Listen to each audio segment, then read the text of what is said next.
I always built systems based on how do we over deliver? They expect this, but how do we even do more? My precise systems deliver over the top of customer experience. We always preface things with it's real estate and people. We will always over communicate with you. Relationships are so critical. You can have all the fancy gadgets and this and that, but it's nothing like having someone like, oh, let's just call Monica Reynolds. She's our realtor. She'll tell us what to do or where to go. When you show me who you are and it doesn't meet my moral compass, you're out of my life. I don't need you. I don't need to try to fix you. I don't need to try to help you. I'm just done. Welcome to Wisdom from the Helm, where we go beyond the typical highlight reels of real estate's most trusted women to reveal the secrets of their success, not just in business, but also in life. And we're your hosts, Danielle Wilkie and Heather Frick, although today you just have Danielle Wilkie, lucky you all. And we're thrilled to welcome our friend, Monica Reynolds. In her over 40 years in the real estate industry, Monica has been recognized by Gary Keller and Dave Ramsey as a high-level mentor, trainer, and producer. Monica was vice president of MAPS coaching for Gary Keller, developed an ELP program for the Dave Ramsey Company, has led a team to over 100 million in annual sales, and has been involved in creating cutting-edge technology development for lead generation. She helped Arch Telecom and 1-800-INFO Homeline develop their tools for the real estate industry. And most important and significant in Monica's career has been the pioneering of hiring, managing, and creating growth-producing team members for teams and realtors. Monica has authored 3 books on real estate assistance and systems, and unbelievably has coached how many agents in your career, Monica? You know, in 2010, an organization logged me at 70,000 one-on-one calls, but I've done a lot more since then too. So, and that didn't include, yeah, that didn't include assistance. That's just one-on-one. Yeah. I know, Nobody can beat crazy. you, Monica. Nobody can beat Oh, that number, I'm no, telling I you. think they were. And you know, what you're known for is your straight talk style and your discipline that you learned as an Air Force kid. And I know that you really do enjoy helping realtors fall in love with their craft. So today we're going to dig into her journey, her proven systems and playbooks, her vision for the future of real estate. And I have to say that she is an advisor to us, the Helm, for which we are incredibly fortunate and grateful. I think this is going to be a super rich discussion. Thank you, Monica, for being here. Good. Let's have some fun and let's talk about it. Here she is. Dive straight in. This is that straightforward. Let's just do this.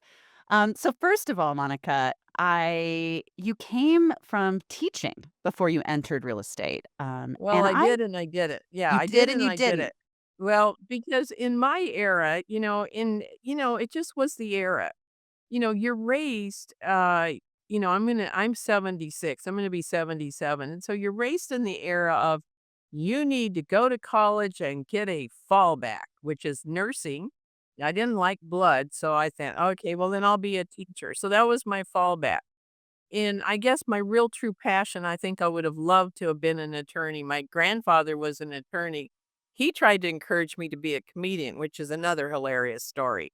So no one thought of me other than that. So that's what I graduated with. And immediately, after a few trials, I realized this is not right for me. This is not my deal. This is not going to work. But I got a lot of great structure in that.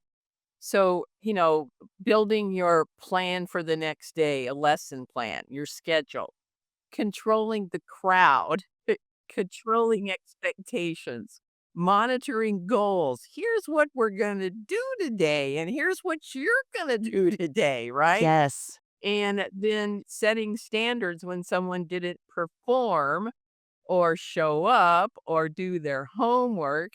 How do you structurally have that conversation to motivate them and not demoralize them? So isn't that like building a team? I mean, this is so transferable to real estate. It's unbelievable. It was so anybody who's been a teacher is really a pretty good realtor Or great at coaching realtors too, I think, for sure. or building a team and being accountable and knowing how to, okay, let's sit down and talk about this. What can we do to make this better, right? versus you need to do. How did you get out of teaching and into real estate? Like, I'm always so curious how people stumble into real estate. I had 3 kids in 3 years, and I decided I didn't like kids, so I decided to quit and have kids, right? Makes no sense at all, right?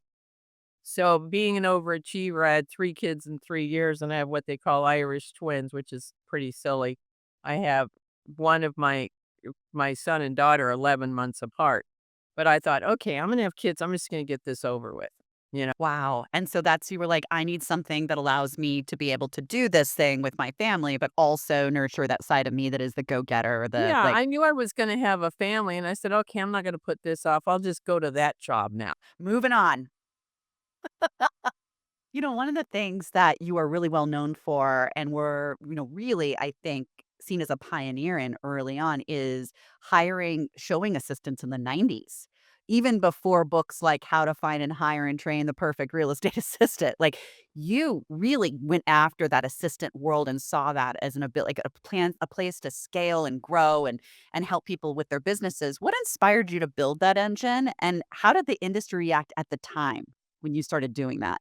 Well, first of all, you have to I at the time, I'm doing hundreds of transactions in California in the early '90s, and I couldn't be everywhere, and so I needed to service the buyers. So I had licensed assistants on my team because I know the value of having your assistants be licensed. I didn't want any problems because when you're doing a lot of business, people like to try to tear you down or find something wrong you did. And so my assistants had to be licensed. So all of a sudden, I had this really terrific personality, high I personality, if you know the DISC test. And I thought, "Oh, she can go open the door." So I would say to the buyers, I know it's important that you go and see this property. Unfortunately, I have another appointment that I can't change. Would you mind if my licensed assistant opens the door for you? I will write your offer. I will negotiate. You are not losing me. We have another person that can open doors for you quickly so you don't miss an opportunity. Would that be all right with you? Absolutely. And then I restate it because people need to hear it. I write your offer, I answer your questions, and I negotiate for you. Now, I did at that time, I didn't pay my assistant any more than her salary, and if they bought the house, then I'd give her maybe $100 bonus at the time because she was on my clock. And sometimes because I couldn't leave the office for various reasons, she'd use my car. If I compensate her with gas, that was another thing that I would do, but it was just a matter of where do I need to be, what's important, and showing a buyer a house that may or may not be a match, that wasn't something that I needed to do. Wow. I mean, I think there are still agents today who are reluctant to say that to their clients. They're terrified of putting their clients in somebody else's hands, even for, a house tour, one of many, right? So, how did you have the confidence to do that? Because I controlled the situation, imagine that, right? I controlled the expectations, and I said, "Oh, by the way, my licensed assistant will not be able to answer questions for you. I will be able to do that." So I tell, even, in the 2000s when I had a highly developed showing, partner, I call them, they would understand that their job. And so if we got the buyer to come into the office was always the first thing. And when we sat down, the conversation was controlled by me. Please meet Peggy. She's my showing partner. And when I used that word partner, and I said, let me share with you, when you hire me, I take care of the negotiating. I'm the best at that. I take care of writing the contract. I take care of all of answering all your questions. Peggy will show you. She will know the area. She'll know where the Starbucks is and the grocery stores are and the hospital and the schools, but she will not know about the property. I will be the person that you will ask about that. Would this be okay with you? And they go, sure. There's no one who doesn't understand a reasonable conversation. And now I always preface it by, I may not be always available, but Peggy will. So, setting expectations early, coming off as in charge of the situation, you know what you're talking about, you are an advisor, you have a team that supports you. You never had any pushback on that. Never. Never, ever, ever. They didn't say, "Oh, well, you have to show it to us." Well, how will we had a question one time, we said, "How will you know how to write the offer?" And I said, "I will either go out and preview the property or I will know the property. Would that be okay with you?" And they said, "Yes." Perfect. Yeah. Perfect response. That's so great. Which meant I know the property because I know the area and I Exactly. know from looking at the pictures. I wasn't gonna go preview it most times, but again, it's the conversation, it's making them feel that they are heard in their questions, but that was a rare question. It was usually, "Okay, fine. You're gonna write the offer, you're gonna negotiate, that's who we've hired." Makes sense. Yeah. Yeah. Gary Keller said systems have to be more powerful than people. And I know that this is a mantra you also champion. How did you balance, like when you were building that 100 million business, how did you balance systemization with also maintaining individual creativity and culture? Because I think there's this idea in real estate that either you're a systems person and that's it, and there's no fun, and it's just business all the time, or you're the salesperson where it's all culture and fun, and both of those need to be true, I think, in order for you to run a successful business. How did you balance those? Let me go back to one part of that. So, on organizational, I always look at what does the customer deserve and what do they want? Okay. What they want may be a lot more than what they deserve sometimes, but you have to balance those needs. There's needy buyers and sellers sometimes. Maybe it's an age thing, maybe it's a health issue, whatever it is, you've got to balance that. So I always built systems based on how do we over deliver? They expect this, but how do we even do more? And so my precise systems deliver over the top of customer experience. And we always preface things with it's real estate and people. We will always over communicate with you. Now, a lot of people think I'm nuts, but I always had my team call our listings every day and call our pendings every day. Now, did they answer the phone every time? No, but they were never going to not say that we weren't communicating. Allowed us to get those price reductions, systematically. Allowed us to stay in communication so that the relationship will will start and continue based on the closings. The relationship starts there basically because you can do everything in a listing and do it all correctly, but then it's your pending systems and over communicating there because people will only hear 25% of what you say because they're under incredible stress. And I tell agents, I said, you should move so you realize what kind of stress people go under. And then you over deliver the communication. If you had them calling every Monica, what were they saying every day? They're calling every day. What were they saying? That's crazy. There's always something to say in a closing. There's always something to say in the listing. There's always the feedback. However, the best one is, "Hi, Danielle. Good morning. Do you have 1 minute? Great. Just part of our customer service. Monica asked that I call you to check in. Do you have any questions? We know it's kind of a stressful time. Is there anything we can help out with?" "No, we're good." "Okay, great. We're here for you. Let me know if something pops up. Talk to you soon." Now, we never say we'll talk to you every day because there will be days that, you know, whatever happens, right? It's called real estate. Something rears its ugly little head, right? You got to deal with it. So you got to make sure that you're really clear in your communication. Great. We'll call you soon again. And you don't say every day. Now, sometimes they don't pick up, but they know you're there. They know you're there. And they don't make, so when I say to an agent goes, "Oh, our phone is just ringing off the hook." And I go, "Well, the leads? Oh, no, it's with this listing or this pending."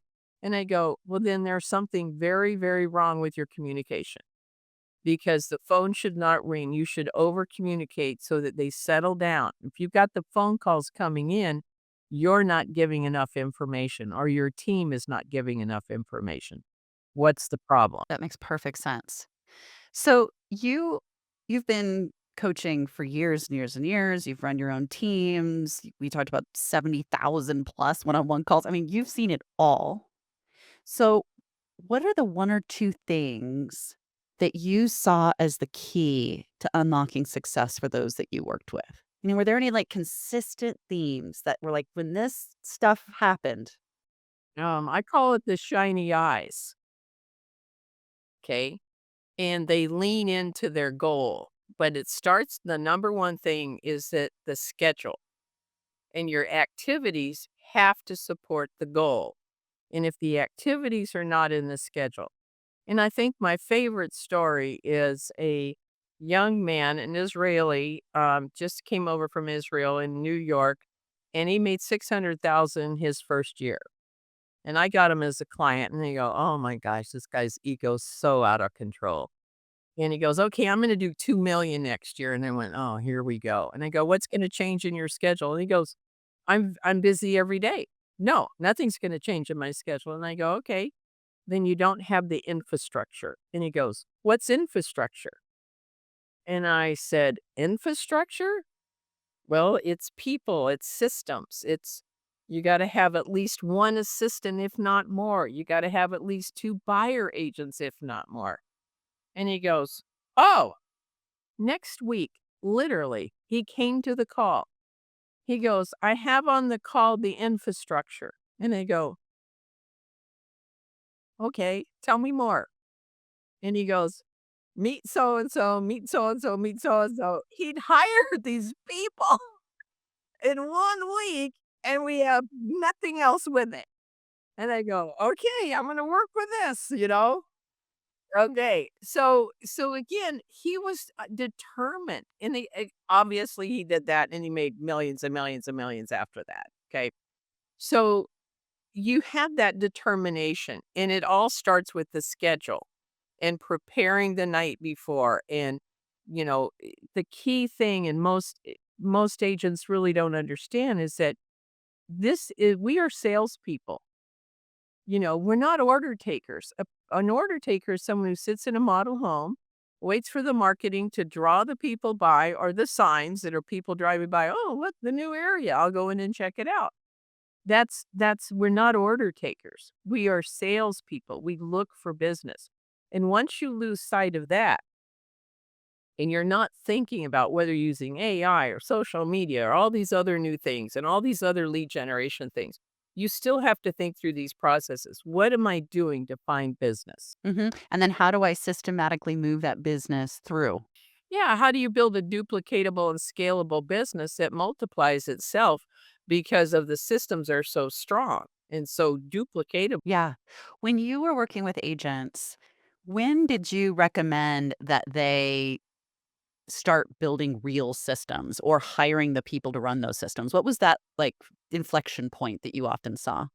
I'll go back to having a pivotal there's like I always say, there's 5 pivotal people in your life or 5 pivotal conversations, and one of them was with a gentleman in starting my career in North Dakota before moving to California, and, he was a businessman, and he said, "Monica, how many houses are you selling a year?" And I said, 50 to 60, somewhere in there every year, and he goes, "I don't and you're a single mom?" And I said, "Yeah, I've got full custody of 3 kids, and they're all little."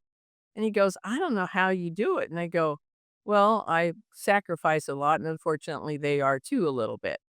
And he goes, "Why don't you have an assistant to do some of the dumber stuff?" And I go, "Well, there's nothing dumb what I do, right?" So I defended that. And he goes, "Well, some of the stuff that maybe doesn't produce the dollar producing activities." And I go, "Well, I don't need another mouth to feed." And he goes, "All right, try it for 1 month." And he goes, "Just try it for 1 month and delegate stuff that is not in front of a client or negotiating a contract." Now, this is from a banker, right? I'm going, "Well, that kind of makes sense. Yeah, I could afford to hire." So I hired my first assistant, fully expecting to fire them after 1 month.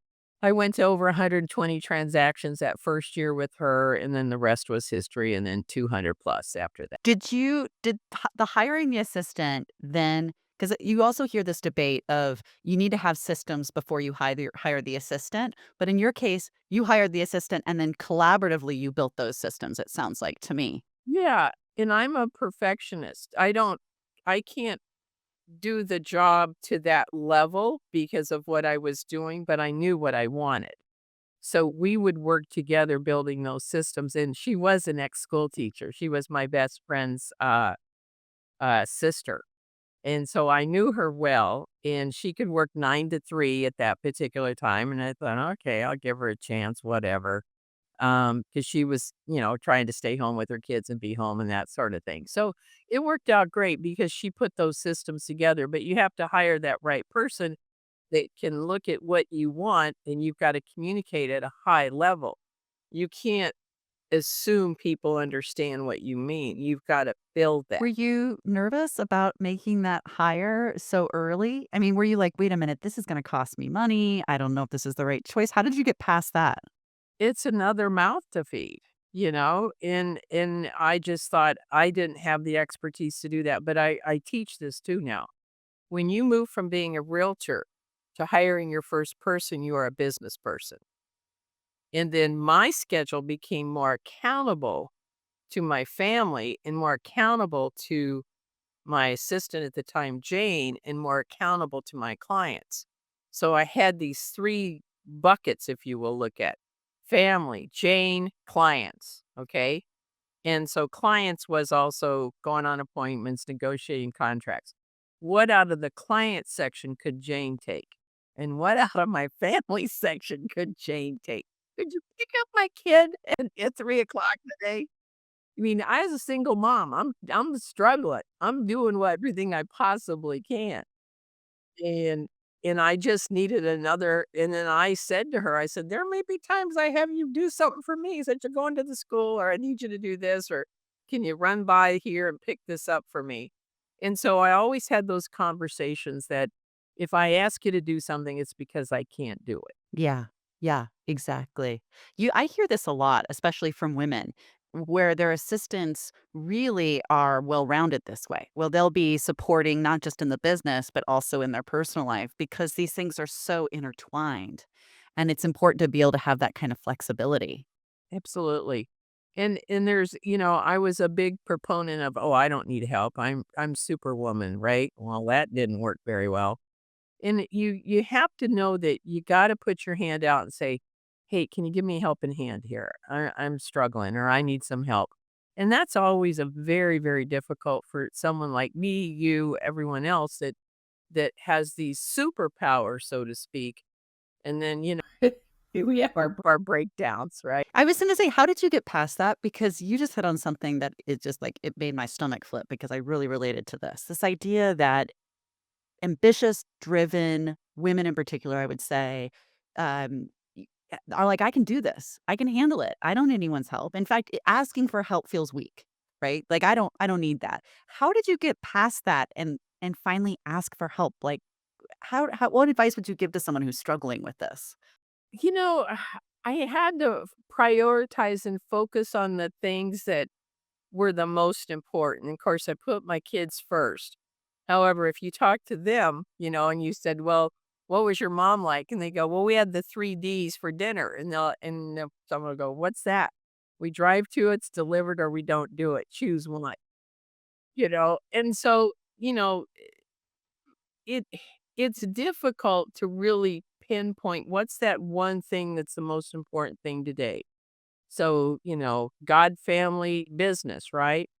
And when you get those priorities out of whack and business becomes before God and family, or business becomes business, business, business, and there's no, you know, other parts to your life, then that gets to be a struggle. So it's prioritizing in what's important and what isn't important. And then learning to delegate the other stuff that someone can do. And shockingly, they do it better than you do. And I learned that right away with Jane and other assistants in my life. And, I've had long term assistants for 14 years who could basically read my mind sometimes by the time I walked in the building, they knew what was going to happen. So again, it's just that synergy and it's that relationship, it's the trust, and then realizing, wow, they did it better than I would, and I would have never got to it. Totally. And I wonder for people who fit this profile who are struggling here, if the answer really is you almost have to get to a breaking point where the pain is so significant that you have to make a choice. Because if you think you can just proactively get here, that might be false. You get to a breaking point, you actually have to make a decision. And then once you do, you experience what you just described. Is that a fair? Yeah, and I think that, when I look back at it, I was given a gift, and you'll find this unusual for me to say. I had stage 4 cancer when I was 26, and the gift was going through that struggle and saying to myself, "I'm not I got kids that are 1, 2, and 3. I'm not leaving. That's not my time, and I'm gonna do everything no matter what." I did a lot of experimental things that were pretty, barbaric, as some doctors have said to me over the years. Doesn't matter, I lived. But it taught me what's the most important thing, and there were things going through that I couldn't physically do. And so I had being a control monster, imagine that. I control everything. I still try to do a lot of that today, but I catch myself going, "Let go, it doesn't matter. Not your problem, not your deal," right? Or I like to say now, "Not my circus, not my rodeo," you know? And so but again, it's just letting go and letting another helping hand help you, and not getting my ego out of whack like, "Ah, I can do this." No, I couldn't do it. So I learned a very valuable lesson of prioritizing, but I also learned the lesson of the gift of asking for help, and that is a tough thing to learn how to do. But I always try to reciprocate back whenever, and everybody knows I would, right? Yes. It's not like, "Do this for me, I'm doing nothing for you." No, and I think something that, high achievers forget is that you're actually in asking for help, you're doing them a favor too because they actually want to help. Many times people would love to help and they want you to ask, but then you don't. And so really it's both ways, isn't it? It's a gift for both sides. Absolutely. Yeah. Yeah, I totally Absolutely. agree with that. Okay, so you lived through 17% mortgage rates. Yeah. And you say, in this environment, because you've seen it, agents can still win. So, what advice do you give to today's agents facing rising interest rates and growing pressure to cut their commissions? People still have to sell. You've just gotta get in front of them or between both of them, which is even better. When it was 17% interest, I didn't know any better. I thought, "Oh, okay, because it was 13, then it went to 17 when I was in real estate, whatever. Okay, deal." So people still have to buy and sell. In today's market, when you look at the credit cards, people will easily pay 29% on a credit card, and they won't pay 7% for a mortgage? What are you thinking? And so to me, it's just a matter of getting in front of the people who have to do it. So if you were a seller today, Danielle, I'd say on a scale of 1 to 10, are you a what give me a number, 10 being we have to sell. Tell me where you're at. And you'd say, "We're a 10." And I go, "Great, tell me more." Now, if you don't have a why, where, and a when, and you're not a 10, so if you said you're a 7, and I go, "Well, tell me more." "Well, if we don't sell, it's okay, and it's this and that." And then if you said that, I'd say, "Well, let me share something with you. This is not for the faint of heart. You need to fasten your seatbelt. It's gonna be bumpy. We don't know what's going on with the world right now. We don't know if we're going to war. We don't know about the oil prices. We don't know about inflation. We don't know, we don't know, we don't know." And then I'd say, "And I value your opinion. What do you not know?" And then you would restate all the things I just said. So now I've got you on the same level I am. And I said, "If you don't have to sell, understand that it's not going to be easy. There will be probably price reductions. You've got to be priced below the market, maybe 10% to get an offer or multiple offers. And if you go above the market, you won't get hardly any showings." Now, what I also say is that if you want to buy another home and you're going to wait for the market to improve, you're also going to pay the improved price when you move. So if your goal is to downsize, today is the day to do that because the prices are here. They're not here like COVID. They're here, but your purchase price will be here or possibly lower. So you decide you've got to be a 10 plus to move. And so if I was selling real estate today, you're not a 10 plus, I'd say, why do you want to move then? If you don't know where you're gonna move, why are you moving, where are you gonna go to, and when? When is the most important piece. So when people say, well, the other thing is that there's 11,400 baby boomers turning 65 every day. They've got money. They've got equity in their homes usually. They may decide to stay there or they may decide to shift lower, scale down or go live in a condo, go buy a motorhome, rent something for a while, take their equity out. Their fixed incomes have changed, but if they could get their equity that have not changed, their fixed incomes have not changed. The prices of everything have, and so some will take their equity out, buy something smaller, travel, whatever they want to do. They're going to live it up. And so also 40% of all listings right now are related to a divorce. They have to sell in most cases. So you've got opportunities there, and yet just looking at the shifts in all the markets is incredible to constantly be in touch with what's happening in the market right now. People still have to buy, people still have to sell. What I heard you say that I thought was really helpful there was you, as the advisor, the real estate advisor, you as the agent need to qualify people. Don't get yourself into a mess here. Making sure that this is the moment because this market is challenging, because this market will be difficult, you will save yourself and the seller a lot of pain and suffering if you can better qualify up front. Yeah, you're not a magician. In the COVID days, you could be a magician. Oh, you want $100,000 more? Sure, let's try, you know, and wait a week or two and then you'd get it, right?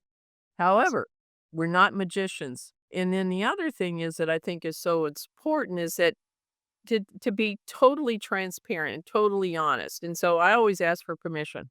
Well, this is not going to feel good conversation. This will not be a feel good conversation. Can I be totally honest with you? And then I honor and respect any decision you have. And then I just Mm. bluntly tell them the truth. Mhm. And they don't like hearing it. And they go, I know that hurt, right? They go, yeah, we didn't like it at all. And then they normally, the people that are motivated understand that I came to tell the truth and they do exactly what I recommend.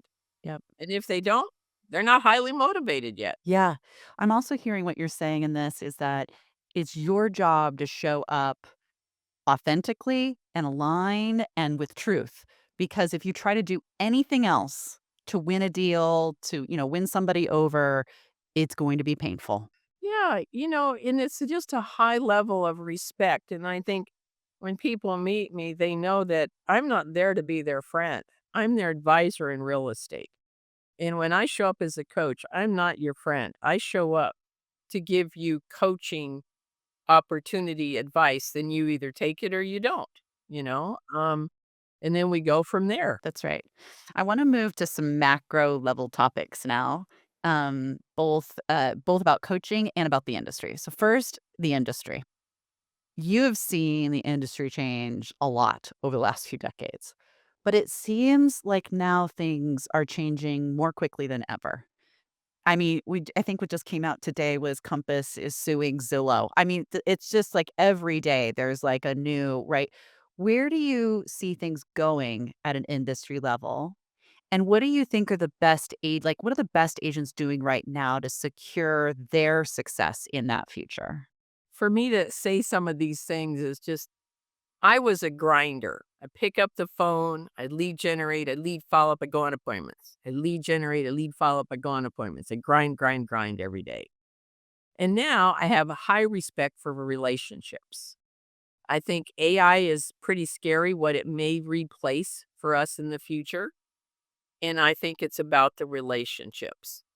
And so, when you look at the categories of referrals, it's past clients, it's sphere of influence, it's vendors, it's agent to agent, it's your team, who's on your team, the referrals that they bring in. So it's that looking at the relationships. I have a high respect for relationship agents right now because they're getting in front of Zillow. They're getting in front of all of these lead generation AI things that are popping up everywhere. They're in front of that. And so when you have that relationship, then that's what creates what I call that stickiness that you're looking for. Um, the other thing that I think is important, and can't believe these words are coming out of my mouth because I'm not there, but my world is different now. How if I was an agent right now, I would do everything to embrace social media. I'd find out what I need to do, how I need to do it, and then who I can delegate it to, correct? So social media is a critical thing. Um, and to me, though, the relationship and social media were totally against the being the grinder, right? And yet that's where it's evolving to. And if you were to pick one of them, well, the other thing is really understanding how AI can enhance and how AI can help with social media, how AI can help with your assistants, how AI can build letters and just listed, just sold cards for you. I mean, that's where it's evolving to. And so keeping up with that. So when I do trainings on operations, I've got 2 gals right now in their 30s that are brilliant. They're director of operations of massive big teams and they're brilliant at all that stuff. And I go, "Could you go figure out how that's done?" They go, "Oh, we got that." It's like, "Okay, good." Yeah. I mean, I'm seeing some really cool stuff. I mean, we're even using it in our business where, you're leveraging AI to build these systems and agents that then interact beautifully with your assistants and together they create something really magical and scalable. It AI, if you're not using it, you better even as me, I use Chat GPT, and it's just I don't even use Google anymore. I mean, it does everything, you know, it's incredible. The information is immediate and it's very precise, so it's great. Although I will tell you, I have noticed in the last, I don't know, several weeks, maybe let's call it last 3 or 4 weeks, the importance of checking the work because sometimes it does come back incorrect. Sometimes they do cite things incorrect or misquote people or do things. So it is that check and balances even with AI. It is, absolutely, but for immediate gratification to figure out something or know something, it's just like, "Oh, okay, that's cool." I know. It's amazing. What do you think about the industry overall? Like all these battles, like you've got these big brokerages, we've got the portals and the mortgage companies, and everybody's getting in. Like, where does this all go, Monica? How does this look different in 10 years, do you think? I just go back to the word relationships again. And the relationships are so critical. And you can have all the fancy gadgets and this and that, but it's nothing like having someone like, oh, well, let's just call Monica Reynolds. She's our realtor. She'll tell us what to do or where to go. I mean, yeah, there's going to be, 20, 30% out there that are going to go wild out there, the Mavericks. But if you have a controlled relationship, if you're doing the right things to stay in touch, if you're doing the things that are repeatable and they know that they can trust you and that trust bridge has been built, why are you going to go anywhere else? Yeah, I think there's this, I was talking to actually my financial planner about a month ago, and he was saying that AI, the people who run his firm are getting excited because they're like, "Great, now you all can handle 150 clients instead of 100 clients," whatever. And I said to him, I said, I think about it a little bit differently. I think about it as the personal will become more important, not less important. I can go even in financial services today, I can have my money managed by a machine that does it pretty darn well. But when it comes to actually planning things and looking at scenarios and talking to experts and trying to understand, that's where the value lies. And I think that the same will be true for real estate, at least at certain price points, maybe. Like you will have your person, to your point, that you call. And even though AI may be able to give me the baseline information about maybe some of the questions, I want to bounce that off a human. I wanna have conversations and scenario planning with a human who's actually lived it, right? Yeah, having those remarkable customer experiences or those repeatable, I know if I call her, she'll call us right back. I know if we call her, she'll know the answer. And so it's about her being that resource. But again, it's that stickiness of that over communicating, building this business of integrity and honesty And it isn't about the paycheck, it isn't about the commission, it's about delivering this customer experience, this customer service that is trustworthy. Yeah. The humans become even more important, maybe not less important, although I think people think it's the other way, but I don't. Yeah, yeah. Well, that's interesting because you could apply some of the same thinking around coaching. I mean, you've been coaching for years. You helped build maps into, what it is. Where do you see real estate coaching going in all of this? Coaching to me is a lot of things. In real estate, there are 3 things that an agent needs all the time. Encouragement, encouragement, encouragement. It's that simple. And when you lose sight of being a coach that encourages, now I can encourage when say, I'd like you to consider this. I know you can do it. Would you do it this way? Would you consider this? That's encouraging, without saying, you need to change, you need to do this, you need to add this. And so the real estate world is such a merry-go-rounder, up and down, and every day's different. And what's going to hit the wall today? And what about this? And what about that? And now we have to disclose this to the sellers. And now the sellers don't have to pay this, or they do. It's all so confusing. No, it's not. You just say, here's how I get compensated. Here's how the other person gets compensated. What would you like to do? I want to do this. I go, I recommend this, and this is why, And so it's not that difficult. It's just not that difficult. I will tell you, there was a great article, um, Glenn Sanford published last week talking about coaching in real estate is dead. He'd had this conversation with this investor in London named John Lee, and they were saying, oh, with AI, people who used to sell courses or knowledge based businesses are over. AI can just do that. It's all going to change. What do you think about that? I don't know. I'm a student of learning and knowledge, and I love for someone who studied something at a higher level than I have to impart some wisdom on me. And I think every single person that I've ever sat in front of and spent hours or days in front of, I go, I'm going to get one thing out of this, if nothing else, just one thing. And sometimes I go, I got to go. I got to get out of here. But then again, there's like that nugget. Where's that nugget? So, as far as coaching goes, I think that in this industry is so topsy-turvy all the time that you do need a coach that can, you know, look fly over the cuckoo nest, so to speak, right? And say, "Okay, let's consider this. What about this? Tell me about this."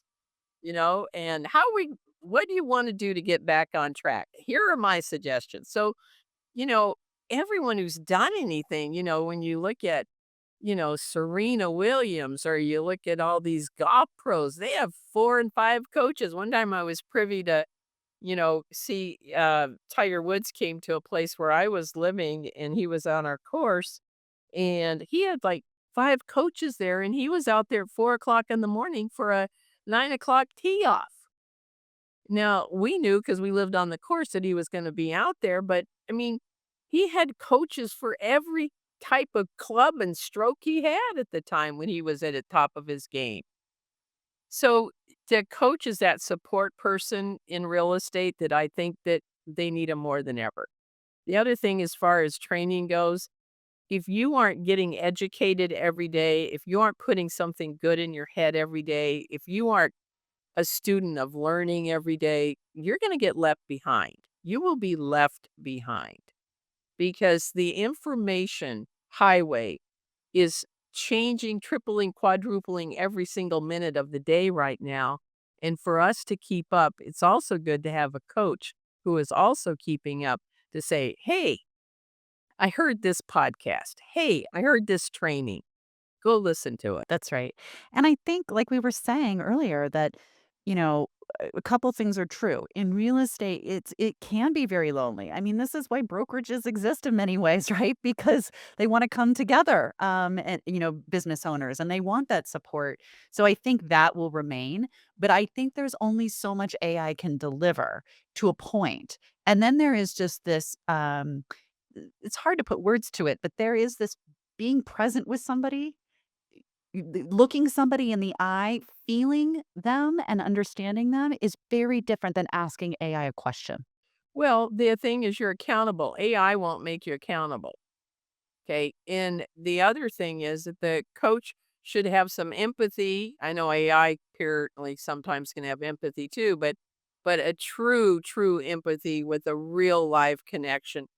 The key to me is when you look at everything and you look at the relation, it goes back to the word relationships. Now, that was never a word that was too big in my vocabulary, right? To be totally honest with you.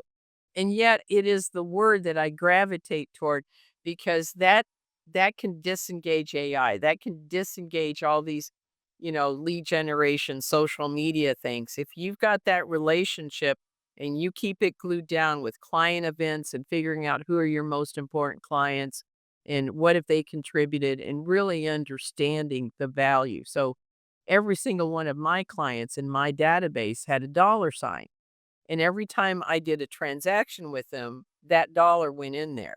Every time they referred, that dollar went in there. So I could easily pull up my top 50, 100 clients of how they supported my business. And then they got that support back. So, your notes are the same, whether it is you as a real estate agent or whether it is you as a real estate agent and coach, relationship will be continue to be important regardless of the technology that is coming to support us in other ways. Yeah. Yeah. All right. So you've called yourself a business book junkie. I know that, like, to your point, you read all the time, which is something I really love about you.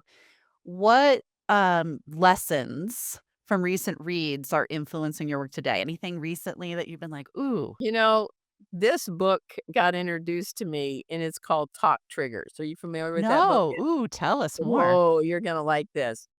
Okay. So it's creating customers that by word of mouth, your business explodes, okay? So when you go to Cheesecake Factory, everybody talks about, "Gosh, this menu is so big," and people talk about, "Oh, they got a huge menu," right? When you go to the DoubleTree, when you check in the hotel, they give you warm chocolate chip cookies, and you don't go and this is word of mouth customer experiences. And so what can you do as a realtor to build that or as a coach to build that? So there were 3 things that he said: remarkable, repeatable, and relevant. Okay. So I thought long and hard about that. And I thought, no, this is so against what I used to do. Trust me, but I would do it today. Right. Because today has changed. Right. But I would embrace this. So if you're my client, Danielle, anniversary of the day you moved into your house, I would come over, knock on your door, and give you a plant. Happy anniversary, you've lived in your house for a year. Number 2 year, I would come over and knock on your house and give you a customized cheese board, maybe and some cheese or something like that. Happy anniversary, number 2. So when you think about that, every year you could expect that it's remarkable, it's repeatable, and it's relevant. Meaning it's something that associates me with the anniversary of you buying a home for me. Don't you dare buy it, sell anything without me. But I'm not pressuring you. I'm just saying, "Hey, happy anniversary. I like to recognize this." And I thought about this when I think about golden anniversaries and silver anniversaries, which I'll never experience, but I know my friends have. And I thought, okay, silver, 25, you get silver, gold, whatever, right? I thought, why not do something like that? And then I thought about an agent that I've coached that is makes birthday calls. Now, I'm not going to call anybody and sing happy birthday to them, but I will extend a happy birthday if I can remember I wrote it down somewhere, right? But that's his deal. And he told me a story. He's a coaching client of mine from Houston. And he told me a story and he said, I usually make my birthday calls in the morning. There's only 3 or 4 or whatever in his database a day, if that. And he goes, I got this guy at 5 o'clock because I was busy all day and I started to make my calls because I want to get them done that day. And he picks up the phone, he listens to me sing, and he goes, "Gosh, thank you so much for calling me. No one in my family remembered to call me Oh today. my gosh. You're the only person who remembered in my world. Hmm. Do you think that's his realtor for life? Right. You Seriously. think he's gonna let anybody, AI or anybody or social media get involved with him? No, They look at it, but I'm only gonna use this guy. that's right. People wanna be seen. Right, and so what is your vision for your brand? And what is it that's, remarkable, repeatable, and relevant? And you just have to know that those are the key things. Now, there's this luxury agent that I know, in real high luxury, and she gives out an Hermes or a Louis Vuitton keychain with the keys to the house. And these people will post it on their Facebook, say, "We got the keys to our new house, and look at our keychain from our realtor." And so people word of mouth talk about you. And sometimes I always say to someone that I coach, I said, "Have you ever had a remarkable pediatrician? Why? Oh my God. Did you tell people about that pediatrician? Oh, I told everyone to switch to him or her or whatever." And then you go, "Really? Well, how do we do that for your business?" Because people want to be the type of person who has a great referral. Like, that's an innate human thing. Like, I wanna tell you about this awesome thing that I've discovered, whether it's a restaurant or a realtor or my dentist or whatever. People want that. So how do you tap into that is what this book is about.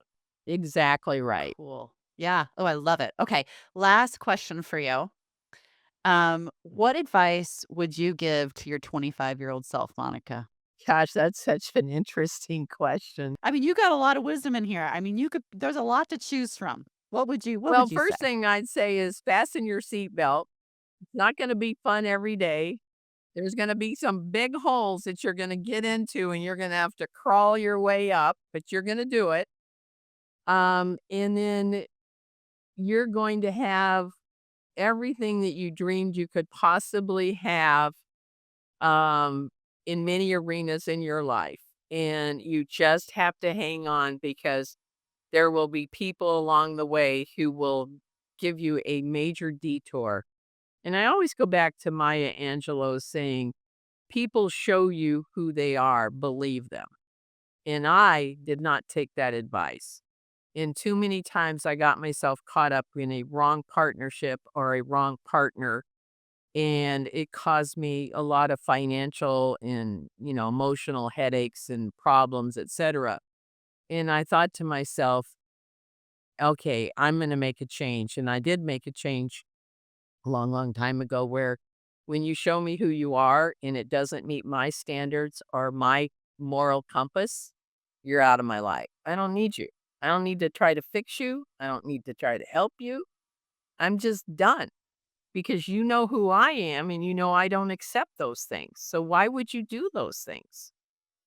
And so I think that sticking to my moral compass and when people show you who they are, that's who they are. And to really understand you can't fix them and don't look the other way because it cost me too much of my life sometimes, financial problems, et cetera, et cetera, et cetera. So I have a high standard of who gets into my arena. When people show you who they are, believe them. Mhm. Whew, When they do and then something having unethical. standards high enough and confidence enough to be able to stand by those. Yeah, and don't give them a pass because they'll do it again and again and again, and I used to give people passes. "Oh, they're so nice. Oh, they didn't mean to lie to me. They didn't mean to, steal that money," or whatever the situations were at the time. People show you who they are, and then you have to have the courage to say, "This does not work for me. This situation is not who I am. I'm out. I'm done." And, like I said, it's a hard, hard lesson to learn. And then you put your moral compass in place and you go, "This is who I am. I tell everybody who I am. And if you do any of these other things that affect me, then this is a problem. We won't be in a relationship of any kind moving forward." It's not unlike great companies. They do the same thing. They say, here are our values. Here's what's important to us as a business. And if you don't do these things, we will no longer be in business together. you But there know? are companies that look the other way. I know. And that's when they get into trouble. Mhm. And there are people that look the other way, there's teams that look the other way when people don't meet the standards or they're not showing up for this or that or team meetings, and you just look the other way, "Oh, they're so nice, they're really trying." No, they're not. Or I can fix them, to your point, like, especially the high achievers. Oh, I can fix this. I can't fix anybody. I can't even fix myself today, you know? So it's just not gonna work that way. But I think looking back, I don't have very many regrets, but that would be one regret is to giving too many passes to people that cost me a lot along the way. Not only financially, but, emotionally. It's a great one. It's actually a great place to end. This was fantastic, Monica. I think that our audience could listen to you for 3 hours. 1 hour isn't even close to enough. I love what you've done for the industry, and I so appreciate that, and I appreciate everyone who took the time to listen to this, and I don't know that I had any wisdom other than you just get up every day, you're above the dirt, and you go for it. Thanks, Monica, for joining us today. Thanks, Danielle. Thank you so much for listening. If you found this conversation valuable, subscribe to our show on your favorite podcast platform, and please consider giving us a rating or leaving us a review as it helps others find us. You can find all past episodes or learn more at the-helm.com.